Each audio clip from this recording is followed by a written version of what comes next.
As a child, I had undiagnosed learning disabilities. I grew up spending every summer of my childhood in summer school, unable to read, couldn't do math, and I just grew up thinking that I was stupid.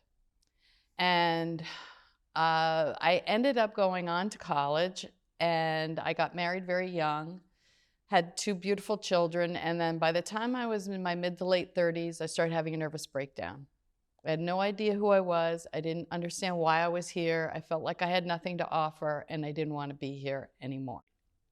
I found myself going from therapist to therapist 2 to 3 times a week just to be able to function until someone introduced me to a hypnotherapist. So they make you quack like a duck. And I was so desperate, I thought, okay, I'm happy to try anything. And she changed my life.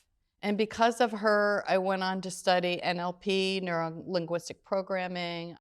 But what happened was I had to go through a process of releasing my own trauma and my belief system, but I also had to forgive. And I had a stack on index cards about this thick of people and circumstances that I had to forgive. And as soon as I did that, I was suddenly on your boot camp. First of all, taking responsibility for your healing. If we say, okay, I've dealt with this, now I have to heal this and release. And people talk a lot about being in the present moment, and I never quite understood what that meant. And I learned how to get into a state of neutrality. And the more I achieved that state of neutrality, the more miracles started happening in my life. And then came the big part, which was forgiveness. And I was in a situation where there was someone in my life I hadn't spoken to in 14 years. And I started doing the Ho'oponopono with Dr. Joe Vitale, which is an ancient Hawaiian forgiveness prayer. And all of a sudden, miracles, really big miracles happened.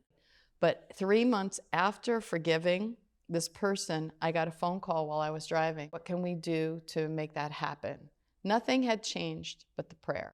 It was that, and I learned to say yes, even when I was out of my comfort zone. So when circumstances came up, and I was like, I don't know if I could do that, I would say yes anyway, and that's when the magic happens.